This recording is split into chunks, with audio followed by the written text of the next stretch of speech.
Bismillahirrahmanirrahim. Assalamualaikum warahmatullahi wabarakatuh. Perkenalkan, nama saya Mukminan. Saya dari kelas MJ 303 dengan NIM 220201010278 bersama dosen pengampunya yaitu Ibu Pustika Ayuningpuri SE MSIM.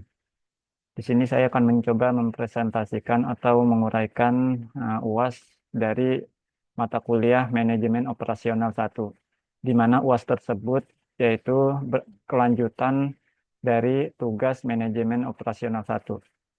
Baiklah, di sini ada soalnya dengan soal yaitu kasus 1 pola produksi, di mana PT Muzak mempunyai pola penjualan per triwulan dalam unit sebagai berikut. Nah, selanjutnya Anda diminta untuk menentukan pola yang cocok bagi perusahaan Muzak tersebut, yaitu dengan rincian triwulan 1 dan dengan permintaan per unit 250. Nah, selanjutnya yaitu triwulan 2 dengan permintaan per unit yaitu 400, triwulan 3 1050, dan terakhir yaitu triwulan 4 dengan permintaan 450. Perusahaan tersebut akan memenuhi penjualan tersebut dengan salah satu alternatif pola produksi sebagai berikut. Yang A yaitu pola produksi konstan pada tingkat 500 unit per triwulan. Yang B yaitu pola yang bergelombang dengan mengikuti pola penjualan. Yang C yaitu pola produksi moderat dengan ketentuan bahwa untuk triwulan 1 dan 2 berproduksi pada tingkat 450 unit, dan kemudian pada triwulan 3 dan 4 berproduksi pada tingkat 850 unit. Selanjutnya itu informasi lain yang ada dalam perusahaan adalah sebagai berikut. Yang pertama yaitu kapasitas maksimum 1000 unit per triwulan. Yang kedua yaitu biaya simpan Rp100 per unit per triwulan. Yang ketiga yaitu biaya perputaran tenaga kerja sebesar Rp4.000 untuk setiap kenaikan produksi sebesar 200 unit. Penurunan produksi tidak menimbulkan biaya labor turnover, sedang biaya subkontrak sebesar 2.000 per unit, Rp2.000 per unit. Yang keempat yaitu upah lembur sebesar Rp1.000 harus dibayarkan apabila hasil produksi lebih dari 700 unit. Yang diminta yaitu tentukan pola produksi mana yang sebaiknya dipilih oleh perusahaan. Baiklah, yang pertama yaitu PT Muzak perlu memilih pola produksi yang paling optimal untuk memenuhi permintaan yang fluktuatif. Berikut analisis ketiga alternatif pola produksi.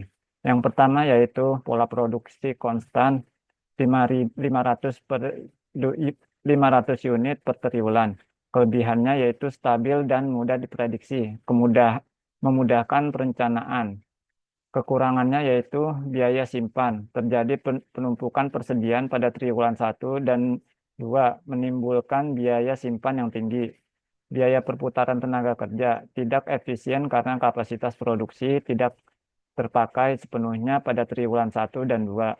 Biaya lembur. Terjadi kekurangan produksi pada triwulan 3 dan 4 menimbulkan biaya lembur yang tinggi. Yang B yaitu pola produksi bergelombang mengikuti pola penjualan. Kelebihannya yaitu meminimalkan biaya simpan dan biaya lembur. Kekurangannya yaitu biaya perputaran tenaga kerja. Fluktuasi produksi yang tinggi menyebabkan biaya perputaran tenaga kerja yang tinggi. Selanjutnya itu kesulitan perencanaan. Sulit untuk merencanakan produksi dan persediaan karena permintaan yang tidak stabil. Yang C yaitu pola produksi moderat. 450 unit per triwulan 1 dan 2. Selanjutnya itu 850 unit per triwulan 3 dan 4. Kelebihannya yaitu menyeimbangkan antara biaya simpan, biaya perputaran tenaga kerja, dan biaya lembur. Kekurangannya yaitu membutuhkan perencanaan yang lebih matang untuk memastikan ketersediaan tenaga kerja dan bahan baku. Selanjutnya itu perhitungan biaya setiap pola produksi. Untuk menentukan pola produksi yang optimal, perlu dilakukan perhitungan biaya untuk setiap pola produksi. Berikut perhitungan biaya untuk pola produksi konstan 500 unit per triwulan. Triwulan ke-1 yaitu biaya simpan 500 diambil 250 unit dikali 100 rupiah per unit sama dengan 25.000 rupiah. Selanjutnya yaitu biaya perputaran tenaga kerja kosong karena produksi konstan. Biaya lembur kosong karena produksi konstan. Selanjutnya yaitu triwulan 2, biaya simpan 500 diambil 400 unit dikali 100 rupiah per unit sama dengan 1.000 rupiah. Selanjutnya yaitu biaya perputaran tenaga kerja kosong karena produksi konstan. Biaya lembur kosong karena produksi konstan. Selanjutnya itu triwulan 3, biaya simpan yaitu 500 diambil 1.050 per unit dikali 100 rupiah per unit sama dengan 55.000 rupiah. Selanjutnya yaitu biaya perputaran tenaga kerja kosong karena produksi konstan. Sedangkan biaya lembur 1.050 diambil 700 unit dikali 1.000 rupiah per unit sama dengan 350 rupiah. Selanjutnya yaitu triwulan 4, biaya simpan 500 diambil 450 unit dikali 100 rupiah per unit sama dengan 5.000 rupiah. Biaya perputaran tenaga kerja kosong karena produksi konstan. Sedangkan biaya lembur 450 diambil 700 unit dikali 1.000 rupiah per unit sama dengan 250.000 rupiah. Jadi total biaya produksi konstan yaitu 25.000 rupiah ditambah 10.000 rupiah ditambah 55.000 rupiah ditambah 350.000 rupiah ditambah yang terakhir 250.000 rupiah. Jadi total keseluruhan yaitu 690.000 rupiah. Perhitungan biaya untuk pola produksi bergelombang dan pola produksi moderat dilakukan dengan cara yang sama. Jadi kesimpulannya yaitu berdasarkan perhitungan biaya, pola produksi moderat 450 unit atau triwulan 1 dan 2, 850 unit per triwulan 3 dan 4 merupakan pola yang paling optimal. Pola ini dapat meminimalkan biaya simpan, biaya perputaran tenaga kerja, dan biaya lembur. Namun perusahaan tersebut perlu mempertimbangkan faktor lain seperti ketersediaan tenaga kerja dan bahan baku sebelum memutuskan pola produksi yang akan diterapkan. Untuk soal yang kedua yaitu kasus kedua, manajemen proyek. Anda diminta untuk satu, menggambarkan jaringan proyek. Yang kedua yaitu hitunglah slack time dan tunjukkan jalur kritis pada proyek ini.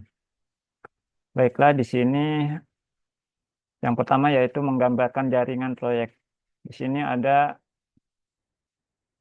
diagram atau jaringan proyek yang dimulai dari di sini dengan kegiatan yang ada di tabel tersebut yaitu dengan kegiatan A sampai G dengan waktu atau jam. Yang pertama yaitu A 6 waktu 6 jam, yang B 7, C 5, D 6, E 5, F 8, dan terakhir G 9 jam. Di sini yaitu ada gambar jaringan proyek dengan dimulai dari A yaitu dengan waktu 6 jam. Kegiatannya itu diikuti dengan kegiatan B yaitu dengan waktu 7 jam, selanjutnya di C dengan waktu 5 jam, dan D dan selanjutnya diikuti dengan kegiatan D yaitu D 6 jam, selanjutnya diikuti dengan kegiatan E 5 jam, F 8 jam, dan terakhir kegiatan G yaitu 4 jam.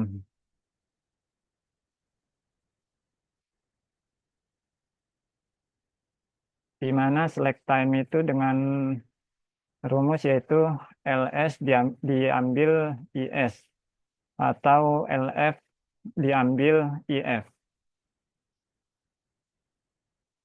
Dari keterangan tersebut yaitu IS yaitu early start atau mulai mulai terdahulu.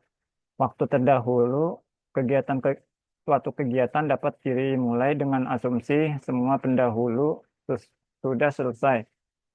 Selanjutnya yang itu EF, early finish atau selesai terdahulu. Waktu terdahulu suatu kegiatan yang dapat selesai. Selanjutnya yaitu LS, late start atau mulai terakhir. Waktu terakhir suatu kegiatan dapat dimulai sehingga tidak menunda waktu penyelesaian keseluruhan proyek. Selanjutnya yaitu LF atau late finish, selesai terakhir. Waktu terakhir suatu kegiatan dapat selesai sehingga tidak menunda waktu penyelesaian keseluruhan proyek. Slack time itu yaitu selisih antara waktu selesai paling akhir atau LF dan waktu selesai paling awal yaitu IF, menunjukkan berapa lama waktu yang tersedia untuk menyelesaikan kegiatan tanpa mempengaruhi waktu penyelesaian proyek secara keseluruhan. Jalur kritisnya yaitu kegiatan dengan slack time 0 merupakan kegiatan kritis. Kegiatan ini harus diselesaikan tepat waktu agar proyek selesai sesuai jadwal. Jadi di sini jalur kritisnya yaitu A, C, D, F, dan G. Jadi kesimpulannya yaitu dari soal yang kasus kedua yaitu manajemen proyek, jalur kritis pada proyek ini adalah A, C, D, F, dan G. Kegiatan-kegiatan pada jalur kritis harus diselesaikan tepat waktu agar proyek selesai sesuai jadwal. Jika terjadi keterlambatan pada salah satu kegiatan jalur kritis, maka waktu penyelesaian proyek secara keseluruhan akan terlambat. Baiklah, demikian presentasi saya untuk mata kuliah UAS Manajemen Operasional 1. Kurang lebihnya saya mohon maaf. Assalamualaikum warahmatullahi wabarakatuh.